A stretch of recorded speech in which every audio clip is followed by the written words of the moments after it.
Assalamualaikum warahmatullahi wabarakatuh. Waalaikumsalam warahmatullahi wabarakatuh.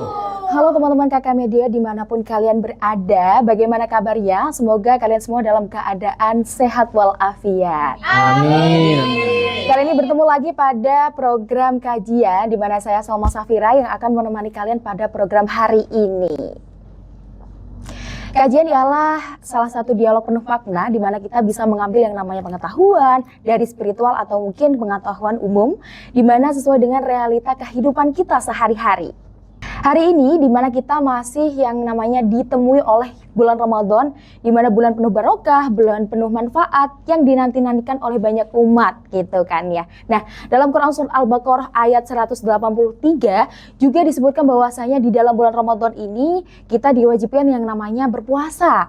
Berpuasa adalah menahan diri dari hawa nafsu dari terbitnya fajar sampai nanti terbenamnya matahari. Nah, ngomongin masalah bulan Ramadan sendiri. Bulan Ramadan ini adalah salah satu bulan yang dimana kita beribadahnya kenceng banget ya teman-teman ya. Apalagi kalau bulan ini adalah salah satu bulan yang ibadahnya kita dilipat gandakan pahalanya gitu kan ya. Apalagi kalau kita bulan Ramadan ini biasanya kita akan menemui sholat tarawih. Lah, lalu gimana sih sebenarnya makna atau keistimewaan dari sholat tarawih sendiri? Untuk itu kali ini sudah hadir di tengah-tengah kita Mas Zaim ya? Ya. Boleh say hi dulu ke teman-teman? Halo, hai semuanya.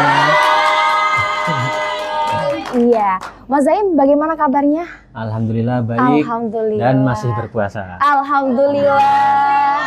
Teman-teman di sini puasa semuanya? Puasa. Puasa. Kali ini kita enjoy banget teman-teman bersama dengan Ustadz Zaim atau Mas Zaim gitu kan ya. Nah, kali ini kita langsung ke dialog intinya ya, Mas Zaim ya. Oke, Mas Zaim. Tadi kan kita sudah sempat membahas yang namanya ibadah di bulan suci Ramadan ini. Betul. Dan identiknya ibadah di bulan suci Ramadan ini adalah sholat tarawih gitu kan ya. Kan kalau kita beribadah kita nggak tahu asal usulnya kan kadang kurang ada kayak spirit semangat gitu kan ya. Nah, kira-kira asal usul dari sholat tarawih ini tuh apa sih sebenarnya Mas Zaim? Nah, terima kasih untuk pertanyaannya. Jadi sebelumnya kita di sini kita sharing pengetahuan aja ya. Kita sama-sama belajar. Nah, jadi untuk sholat tarawih itu sendiri, awal penamaannya itu bukan sholat tarawih seperti yang kita tahu sekarang. Adapun keterangan dari literatur kitab klasik itu menunjukkan bahwa penamaan sholat tarawih pada masa itu adalah Qiyamu Ramadan. Ini berdasarkan hadis yang saya ambil dari kitab Sahih Muslim yang berbunyi man qoma ramadhana imanan wahtisaban ghufirallahu ma taqaddama min dzanbihi. Nah, itu disyarai di kitab Syarah Muslim karya Imam Nawawi. Itu di sana dijelaskan di lafadz koma yang dimaksud pada hadis tersebut itu adalah merujuk pada Qiyamu Ramadan. Ya, atau yang artinya mendirikan sholat malam di bulan Ramadan.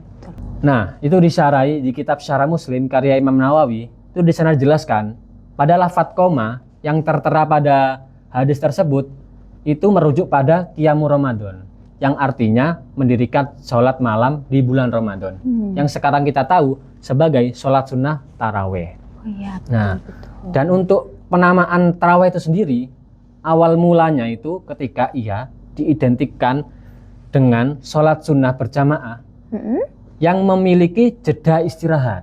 Oh, ada istirahat-istirahatnya ya, di sela-sela salam gitu ya, setelah salam. Nah. Oke.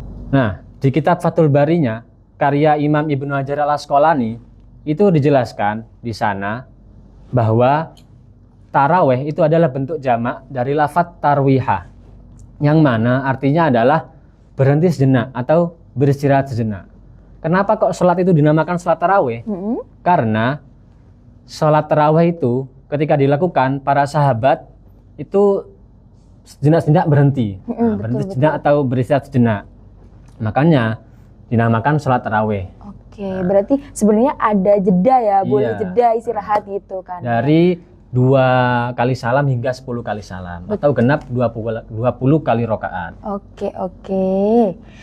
Nah, Mas Zaim, kalau tadi kita sempat membahas terkait sejarah dari asal namanya, penamaannya. Kalau sekarang mungkin terkait pelaksanaannya ada nggak asal usul atau sejarahnya dari sholat tarawih sendiri? Nah, ada. Nah, dan untuk sejarah pelaksanaan salat tarawih itu sendiri, pertama kali dilakukan itu oleh Nabi pada tanggal 23 Ramadan pada tahun 2 Hijriah atau 2 tahun setelah Nabi hijrah. Ya. Ini berdasarkan hadis yang diriwayatkan oleh Siti Aisyah radhiyallahu anha yang tertera di beberapa kitab, seperti di kitab Fathul Bari dan juga ada di kitab Tarewal Hawadis wal Ahwal An-Nabawiyah.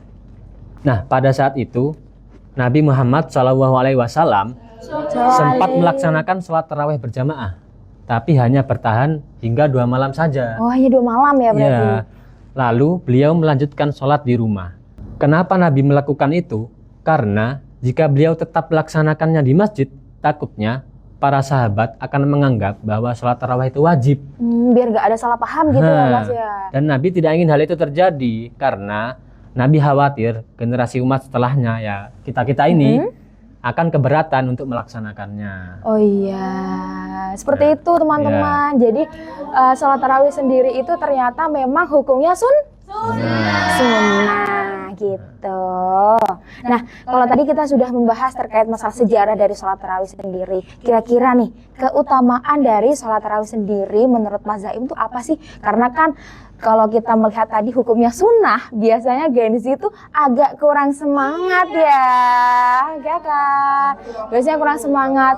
Terus kira-kira tuh keutamaannya apa sih dalam sholat tarawih ini biar kita tuh menambah semangat kita untuk selalu istiqomah dalam melakukan sholat tarawih? Nah, untuk keutamaan sholat tarawih ini ada banyak sebenarnya keutamaannya. Tetapi yang sudah masyhur dan banyak tercantum di kitab klasik dan beberapa hadis, yaitu adalah menghapus dosa. Ya. Nah, dosa apa aja yang dihapus? Nah, di sini ada 2 sudut pandang ulama. Oh, beda pendapat ini ya? Ya.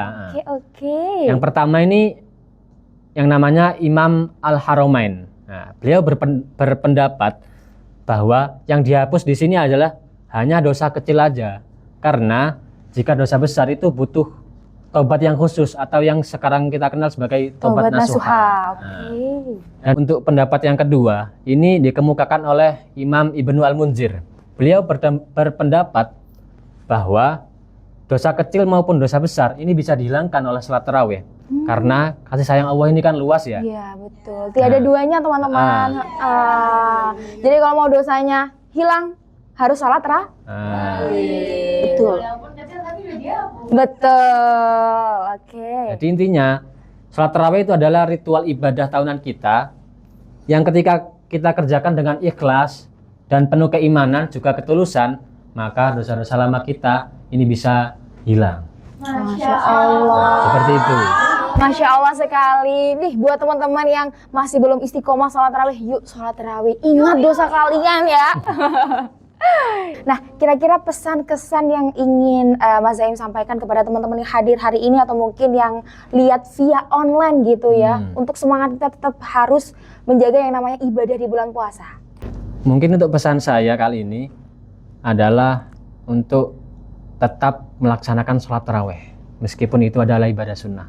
Karena di dalamnya itu ada banyak sekali keutamaan. Ya, di antaranya tadi menghapus dosa-dosa kecil maupun dosa besar. Oke, Masya Allah. Jadi buat teman-teman ya, tadi pesannya dari Mas Zaim, Ustadz kita ya pada pagi hari ini ya, pada hari ini gitu kan ya, bahwasanya sholat tarawih ini adalah salah satu ibadah sunnah yang memang harus dikerjakan secara istiqomah. Karena kalau kalian mau mendapatkan keutamaan dari manfaat sholat tarawih sendiri. Buat teman-teman yang biasanya bukber, habis bukber nggak sholat tarawih, ingat pahalanya ya, pahala sholat tarawih itu banyak banget. Iya, terima kasih Mas Zaim sudah hadir di tengah-tengah kita, memberikan pengetahuan bagi kita hari ini. Semoga hari ini teman-teman yang hadir di sini atau mungkin teman-teman yang hadir via online bisa mendapatkan kemanfaatan dan barokah pada kajian hari ini. Amin. Baik pemirsa Kakak Media dimanapun kalian berada, tentunya hari ini saya Salma Safira dan tim rekan yang hari ini bekerja sekaligus Mas Zaim yang sudah hadir hari ini mengucapkan terima kasih kepada seluruh teman-teman dan mohon maaf apabila ada tutur kata yang kurang berkenan. Ihdinas siratal mustaqim. Wassalamualaikum warahmatullahi wabarakatuh. Waalaikumsalam warahmatullahi wabarakatuh.